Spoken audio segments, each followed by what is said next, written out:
Assalamualaikum warahmatullahi wabarakatuh. Anak-anak, kalian telah mempelajari salah satu organisasi yang memiliki peranan penting atau pengaruh dalam pergerakan atau kebangkitan nasional dalam memperjuangkan kemerdekaan Indonesia melalui strategi pemikiran dan juga diplomasi. Salah satu organisasi yang telah kalian pelajari adalah organisasi Budi Utomo. Nah, pada kesempatan kali ini kita akan mempelajari salah satu organisasi lainnya yang juga memiliki peranan penting dalam membangkitkan kesadaran rakyat untuk berjuang meraih kemerdekaan dengan strategi pemikiran dan diplomasi. Organisasi pergerakan nasional yang akan kita pelajari kali ini adalah Organisasi Sarekat Islam. Pada awalnya, Sarekat Islam bernama Sarekat Dagang Islam yang didirikan oleh Kiai Haji Samanhudi pada tanggal 16 Oktober 1905 di Solo. Tujuan didirikannya Sarekat Dagang Islam ini adalah untuk menggalang kerjasama antara pedagang Islam demi memajukan kesejahteraan pedagang Islam pribumi.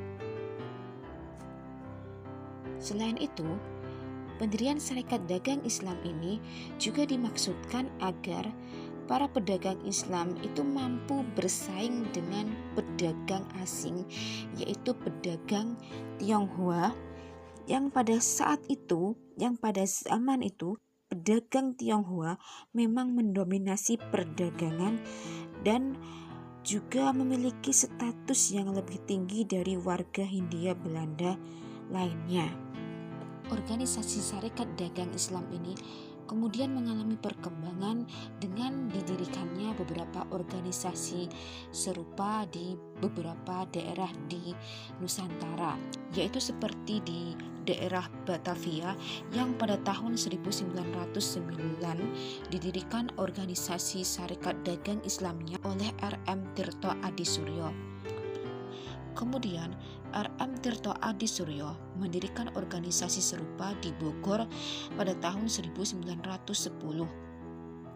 Dan di tahun 1912, Haji Umar Said Cokro Aminoto mendirikan Sarekat Dagang Islam di Surabaya. Haji Umar Said Cokro Aminoto kemudian mengusulkan kepada Haji Samanhudi agar nama organisasi Sarekat Dagang Islam ini diubah menjadi nama Sarekat Islam. Usul perubahan nama tersebut bertujuan agar keanggotaan Sarekat Islam tidak hanya berasal dari kalangan pedagang saja, tetapi lebih luas dari itu. Keanggotaan Sarekat Islam diharapkan tidak hanya berasal dari kalangan pedagang saja, tetapi lebih luas, bisa mencakup atau meliputi semua lapisan masyarakat Muslim. Selain itu, perubahan nama dari Sarekat Dagang Islam menjadi Sarekat Islam juga bertujuan agar organisasi tersebut tidak hanya bergerak dalam bidang ekonomi atau perdagangan saja, tetapi juga dalam bidang pendidikan dan politik. Dengan berubahnya nama Sarekat Dagang Islam menjadi Sarekat Islam, maka tujuan organisasi juga diperluas, yaitu meliputi 1.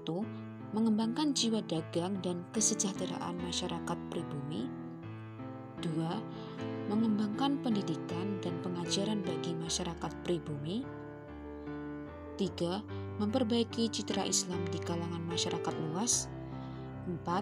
Mengembangkan eksistensi agama Islam di Indonesia. Dan yang kelima, membantu kesulitan yang dialami anggota dalam sektor ekonomi.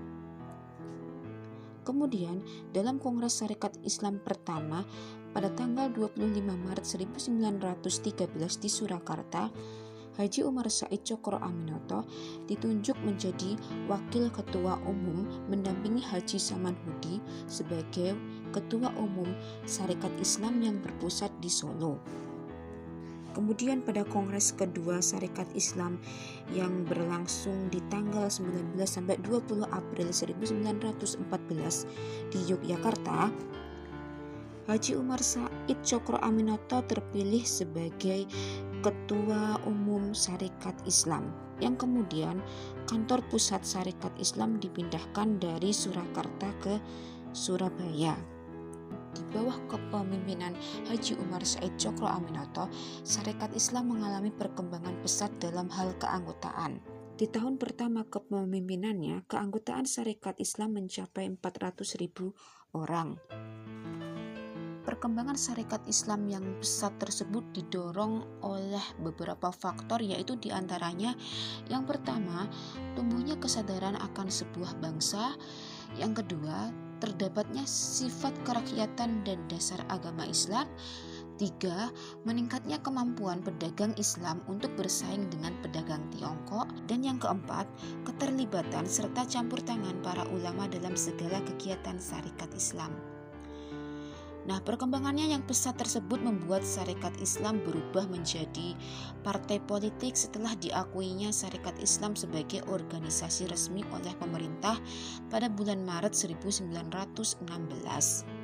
Diakuinya organisasi Sarekat Islam sebagai salah satu partai politik di tahun 1917 telah memberikan peluang bagi para tokoh organisasi Sarekat Islam untuk dapat memperjuangkan kemerdekaan dan kesejahteraan pada masyarakat pribumi di bidang pendidikan, ekonomi, sosial maupun politik di Majelis Volksraad atau Dewan Rakyat, yaitu sebuah majelis yang bertugas menjadi penasihat bagi Gubernur Jenderal Hindia Belanda. Baik anak-anak, sekarang kita bahas mengenai pecahnya organisasi Sarekat Islam. Pecahnya organisasi Sarekat Islam bermula dari masuknya paham komunisme yang dibawa oleh Henk Sneevliet dan kemudian mulai disusupkan ke dalam Sarekat Islam, yang mana saat itu Sarekat Islam merupakan organisasi massa terbesar di Indonesia dengan pengikutnya yang mencapai jutaan orang sampai sekitar tahun 1920. Nah, Ketua Umum Sarekat Islam sendiri yaitu Haji Umar Said Cokro Aminoto dan juga seorang tokoh dari Sarekat Islam, Haji Agus Salim, itu tidak bisa dipengaruhi oleh paham komunisme. Tetapi tokoh muda Sarekat Islam saat itu seperti Semaun, Darsono, Alimin, dan Tan Malaka itu dapat disusupi oleh paham komunisme ini. Nah, kemudian sejak awal tahun 1921 timbul perpecahan dalam Sarekat Islam. Sarekat Islam pecah menjadi dua golongan, yaitu Sarekat Islam Putih atau SI Putih yang dipimpin oleh Haji Umar Said Cokro Aminoto yang berpusat di Yogyakarta, dan golongan kedua yaitu Sarekat Islam Merah atau SI Merah yang berlandaskan sosialis komunis yang dipimpin oleh Semaun berpusat di Semarang. Pada saat Kongres Sarekat Islam yang berlangsung di tahun 1921, tiap-tiap pihak ini saling bersikukuh terhadap arah perjuangan melalui keyakinan ideologi masing-masing, di mana Darsono sebagai wakil dari SI Semarang atau golongan SI Merah itu bersikukuh terhadap ideologi komunisme dan Islam hanya menjadi simbol agama saja. Sedangkan golongan SI Putih yang terdiri dari Haji Umar Said Cokro Aminoto, Agus Salim, Abdul Muiz, dan Suryo Pranoto tetap pada pendirian awal, yaitu tetap menjadikan Islam sebagai ideologi dan cita dasar pergerakan Syarikat Islam dalam menentukan dasar kebangsaan menuju Indonesia yang merdeka. Kemudian pada akhirnya untuk menghindari perselisihan tersebut dan untuk melanjutkan perjuangan melawan kolonialisme atau penjajahan Belanda, maka pada akhirnya Agus Salim, Abdul Muiz, dan Suryo Pranoto yang merupakan tokoh dari golongan SI Putih itu mengakhiri hubungan dengan SI Merah yang ada di Semarang dengan cara mengesahkan disiplin partai yang sudah disepakati oleh para peserta kongres lainnya. Disiplin partai ini artinya adalah anggota Syarikat Islam itu dilarang merangkap keanggotaan di organisasi lain. Nah, golongan Syarikat Islam Merah dengan tokoh-tokohnya Semaun, Darsono, dan Alimin ini tidak mau melepaskan keanggotaannya dari Perserikatan Komunis Hindia. Sehingga dengan diterapkannya disiplin partai, maka SI Merah ini harus memilih untuk tetap di Syarikat Islam atau menjadi anggota Perserikatan Komunis Hindia. Nah, oleh karena SI Merah ini tidak ingin melepaskan keanggotaannya dari Perserikatan Komunis Hindia, maka para tokoh dari SI Merah ini mau tidak mau harus keluar dari Syarikat Islam di tahun 1921. Disiplin partai ini sebagai upaya untuk membersihkan Syarikat Islam dari unsur komunis.